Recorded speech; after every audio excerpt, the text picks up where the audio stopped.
হাইকোর্টে আজকে জনস্বার্থ মামলাগুলি যে কটা মামলা লিস্টেড ছিল সেগুলি আজকে হিয়ারিংয়ের জন্য এসেছে এবং সাথে সাথে যে ভিকটিম তার বাবা মাও হাইকোর্টের কাছে মামলা করার জন্য লিভ চেয়েছে, কোর্ট সেটা গ্রান্টও করেছে।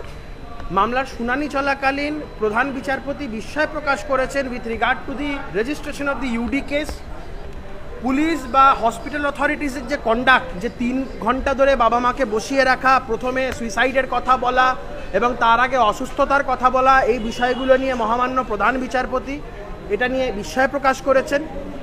সবথেকে বড় যে বিষয়টা আমরা কোর্টের কাছে তুলে ধরতে চেয়েছিলাম সেটা হচ্ছে, প্রথমে রাজ্যের যিনি প্রশাসনিক প্রধান, রাজ্যের মুখ্যমন্ত্রী, তিনি প্রথমে বললেন যে সিবিআই ইনভেস্টিগেশন হলে আমাদের কোনো আপত্তি নেই। পরবর্তীকালে 2 দিন পর সম্পূর্ণ একটা ভিন্ন অবস্থান নিয়ে বললেন 7 দিন সময় দিচ্ছি ইনভেস্টিগেশন কনক্লুড করার জন্য। কোর্টের কাছে আমার তরফে এই বক্তব্য ছিল যে এই 7 দিনটা কি এভিডেন্স ওয়াইপ আউট করার জন্যে, এটা কোর্টের কাছে তুলে ধরি, বিকজ এই statement of the chief minister creates a cloud of suspicion. কোর্টের কাছে আমরা এই বক্তব্য তুলে ধরি। আমাদের বক্তব্য, রাজ্য সরকারের তরফে অ্যাম্পলি এই প্রচেষ্টা হচ্ছে সমস্ত এভিডেন্সকে ওয়াইপ আউট করার জন্য for the reasons best known to them. Court এই সমস্ত বিষয়গুলো শুনেছে। রাজ্য সরকার রিপোর্ট ফাইল করার কথা বলেছিলেন, কিন্তু আমরা কোর্টকে সেটা বলি যে রিপোর্টের কোনো প্রয়োজনীয়তা নেই, কেস ডায়েরি প্রডিউস করা হোক। কোর্ট এই সমস্ত বিষয়গুলো শুনে চিফ মিনিস্টারের যে অবস্থান, একটা অবস্থান, এবং পরবর্তীকালে সেখান থেকে 180 ডিগ্রি ঘুরে 7 দিনের কথা বলায় সমস্ত কিছুকে মাথায় রেখে কোর্ট যেটা এই মুহূর্তে যেটা বলেছে সেটা হচ্ছে 1টার সময় কেস ডায়েরি প্রডিউস করার জন্য। এবং এই কেস ডায়েরি প্রডিউসড হলে আমাদের ধারণা যেটা সত্যি সেটা উন্মোচিত হবে, দুধ কা দুধ পানি কা পানি যেটা বলে সেটা উন্মোচিত হবে। কারণ আমরা বারংবার বলছি, there are thousands of latches and lacuna in the entire investigation। যেভাবে ঘটনা প্রথম থেকে চলছে প্রত্যেক কটা জায়গাতে, আমরা সেগুলো কোর্টের সামনে তুলে ধরবো। এবং পরবর্তীকালে যেভাবে একজনকে ধরা হয়েছে বারংবার করে, এগুলো বিভিন্ন ফরেন্সিক এক্সপার্টদেরও বক্তব্য, সেগুলো আমরা কোর্টের কাছে তুলে ধরবো।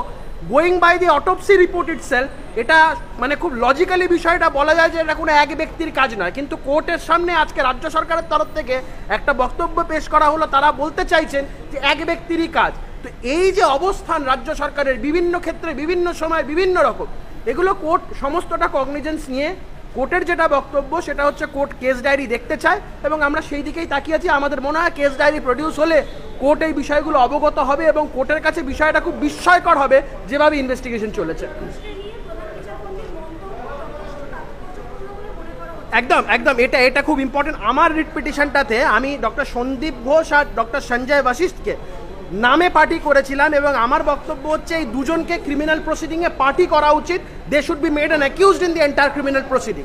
কোর্ট এই বক্তব্যটাকে শোনে এবং কোর্টের কাছে আরেকটা খুব ইম্পর্টেন্ট বিষয়, সন্দীপ ঘোষ যেভাবে রেজিগনেশন দিয়েছেন এবং তার কাছে তার রেজিগনেশন অ্যাকসেপ্ট না করে যেভাবে রাজ্য সরকার তাকে আবার একটা প্রাইস পোস্টিং ঘোষের একটা, মানে তিনি রিজাইন করতে চাইলেন কিন্তু তাকে আবার কোনো একজন সরকারি কলেজের প্রিন্সিপাল বানিয়ে দেওয়া হলো, এই জায়গা থেকেও কোর্ট বিস্ময় প্রকাশ করেছেন এবং কোর্ট বলেছেন এটা চলতে পারে না। কোর্ট বলেছেন he should make an application for leave, যদি 3টের মধ্যে না করেন তাহলে কোর্ট কিন্তু অর্ডার পাস করবে to that effect. Subsequently court যেটা বলেছে, উনার resignation letter as well as উনাকে যে অ্যাপয়েন্ট করা হয়েছে, এই দুটো কাগজ রাজ্য সরকারকে বলেছে কোর্টে প্রডিউস করতে 1টার সময় যখন কেস ডায়েরি প্রডিউসড হবে। নির্যাতিতার মা বাবাও মামলায় পার্টি অ্যাড হতে চেয়েছে, পারমিশন করেছে, কোর্টের কাছে লিভ চেয়েছিলেন, কোর্ট হ্যাজ গ্রান্টেড লিভ।